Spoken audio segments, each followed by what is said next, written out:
Hello guys, welcome to my channel, Lamon Oragon. Ito yung lugar namin dito. Ayan. Dati hindi to ganito eh. Puro lang to kakahoyan dito. Mangroves. Ayan. Tapos nilagyan ng tulay para makatawid yung mga tao dun sa kabilang dun sa kabilang sitio Telegrapo. So ito yung kauna-unahang tulay dito. Ayan, kung makikita nyo dyan. Ayan, merong mga poste. Pero sobrang tagal na yan eh. Pero naalala ko noon, nung maliit pa ako. Basta maliit pa ako noon, parang kahoy yung nakaano dyan eh. Yung tinatapakan, yung dinadaanan namin. Tapos, doon, sa unahan na yun, doon nilipat yung tulay. And then, ngayon dito naman. Nilipat ulit dito kasi mas madali dito. Nung una doon, medyo malayo, umiikot pa eh. Kasi nandun yung sityo. Iikot papunta doon, then pupunta doon. So ngayon, dito na. Yan, yan. Para mas malapit. Ang kagandahan din, nilagyan na ng dito, kalsada.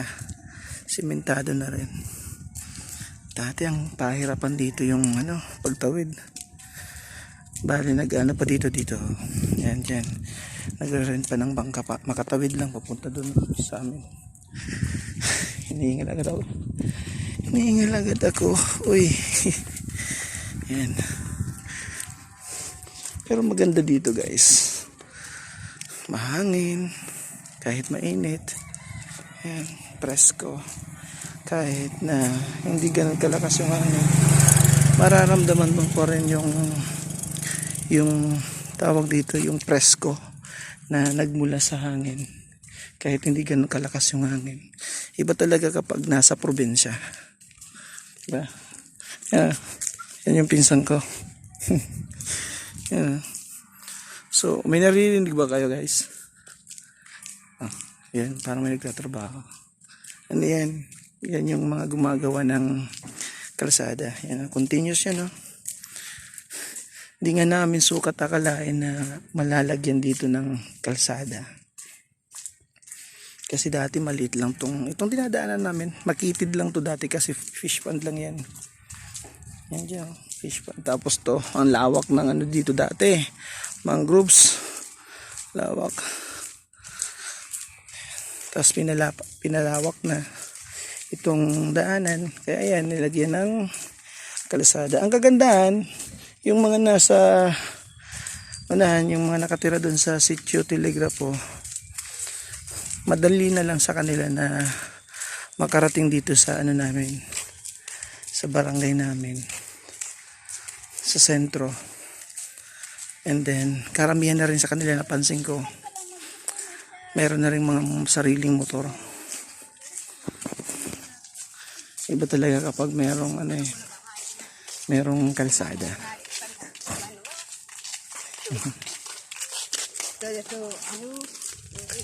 Ayan, stig. Naalala ko nung dati dito, kapag nag-aanihan ng bangos, ang saya. Yan. Saya. Lalo na kapag time na halos wala na yung tubig, tapos kung ano yung mga natira ibibigay na sa mga gustong kumuha ng mga natitirang isda, like bangus, alimango, kung ano pa, bahala ka na dyan kung ano makuha mo sa'yo na kapag tapos na silang mag-ani. Yun, saya nun ng mga time na yun. Jackpot kapag marami yung makuha mo. Yun na rin yung pakonselo nila sa mga tao, sa community, na instead na mamigay sila, ang ginagawa, nagtitira sila dun sa fish pond ng mga isda. Bahala ka na kung lang yung makuha mo. Bahala ka na rin kung gusto mong itinda yung nakuha mo. Yun yung kagandahan. Yan. Mangroves. Pero kung para sa akin, kung i-compare ko, mas maganda yung mangroves dati. Pero yun nga, hindi ganun kaganda yung kalsada, halos walang madaanan. Yan. Yan yung kalsada. Pero dito kami pupunta sa may beach. Yung dati talaga, mas maganda yung mangroves dati kumpara ngayon. Pero yung kagandahan ngayon, mas accessible na. Mas madali na yung transportation. Sa bagay, normal naman yung talagang kapag mayroong development, may mga infrastructures or kung ano mga projects, meron lalo na yung kalsada. Talagang di may iwasan na hindi ma-disturb yung nature, yung environment natin. Merong magagalaw or masisira. Pero in good reason. Upo tayo. Ito yung beach namin dito. Nung una, sikat na sikat to dito, guys. Sikat na sikat tong lugar namin nung una. Kasi nga very organic pa yung dito. Napaka-natural halos. Tawag dito, napaka-virgin pa ng lugar. Unlike ngayon, kung makikita nyo, daming bahay dati. Ang haba nito, patuloy yan dyan. Continuous yan. Tapos, halos walang mga basura kasi mayroong nagbabantay dito. And then, halos araw-araw, maraming naliligo. Maraming naliligo dito. Lalo kung linggo, sobra. Ang daming naliligo dito. Bali, nasira na lang yung dagat dito. Hindi talaga ganito yung itsura na ito dati. Actually, kung makikita mo sa unahan, merong black sand, merong part na white sand. Yun, ganun kaganda yung namin dito, yung beach. And then, medyo umiba yung itsura and then yung quality ng buhangin dito. Nung time na nagkaroon ng bagyo, bali kung naalala nyo yung tulay kanina na pinakita ko sa inyo, kapag merong nagkaroon ng landslide dun sa unahan, kasi nung time na nagkaroon ng bagyo, nagkaroon ng landslide sa bundok. So napunta sa ilog yung mga lupa na naglandslide. Connected yung dagat doon sa sapa.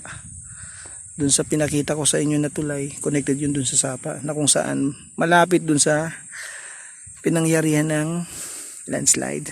So yung kaputikan na mula doon inanod papunta dito. Napunta dito yung mga putik.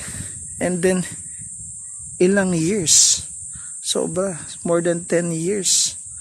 I think naalala ko noon, high school ako noon, 4th year high school ako. 35 na ako ngayon. So nasa 15, 16, tama ba? 35 ako ngayon minus 16 years old ako. Di ba? 15 years na. O sabi natin 16, 17. Maganda dito, sobra. Lalo pa nung mga 20 years ago. Grabe dito. Ang ganda. Maraming naliligo. Tapos kapag naligo kayo dito, lalo kung pagkakahapon, mayroong darating na mga galing laot.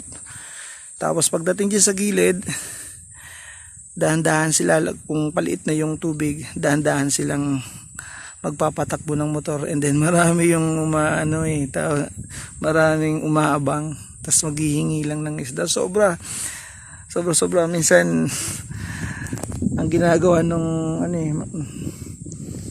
nilalagay nila sa gilid yung isda kapag grabe talaga yung nahuli.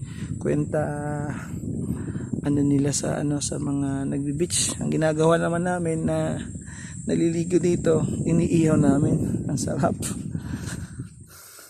Lalo kung fresh na fresh talaga. Kasi bagong huli galing sa dagat, sa laot. Ngayon medyo iba na. Medyo boring na. Ganito ng sitwasyon ngayon. Bibihira na. Unlike before na daming naliligo dito almost every day.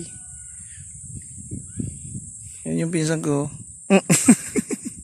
Kumusta na? Okay. Ito nag-unwind kami dito. Nagre-relax. Kasi sa tagal ng panahon na hindi kami nakauwi. Nakakauwi din pero hindi, halos wala kaming time na pumunta dito para bisitahin yung mga dating lugar na parati naming pinupuntahan. Yan. Yan yung isla ng Bihiya. Sa kabila niyan, dun sa unahan, sa kabila, dun sa unahan pa, nandiyan na yung Castilla, yung Pilar. Dun parte, dun parte. Nandun yung Pilar sa kabila nun. Tapos yun naman yung Masbate doon, nandun. Dun yung Masbate. Nagkakamiss guys. Dati naglalaot din ako eh. Sumasama ako sa laot. Sarap sa pakiramdam kapag yung tipong ang daming huli mo. Tapos may mga nag-aabang na rin sa'yo. Ang ang nakaka-amaze dito, yung inaabangan ka ng tao na, kasi hindi naman everyday marami yung huli. No? So ang nakaka-amaze is pag uwi mo, pag nandiyan ka na parte, may mga nag-aabang. Ang nakapagtataka, paano nila nalalaman na marami yung huli namin. Pero duda ko nun, yung mga kakasama namin dun sa laot, yung mga kapwa namin mga lalaot nung una, pag nauna silang umuwi, sinasabihan nila dito sa amin na, parang marami yung huli nila, ganito, ganun. Ang sarap mag-abang naman dun sa kanila. Yun. Lalo kung natatagalan kami sa laot. Medyo padilim na ng padilim. Alam nila talagang marami yung huli. Kasi nga, ba't naman kami tatagalan kung kunti lang naman ang huli. Diba? Pero parang ang sakit din sa katawan kapag halos wala kayong huli. Wala pang 1 kilo, maghapot kang nasa dagat. Parang nakakatamad, pero motivated ka na paulit-ulit kang ng lambat. Ayan. Ito. Say hello. Hello. Hello. Sige guys. Mamaya naman. Yan Mamaya i-continue natin to. Bye.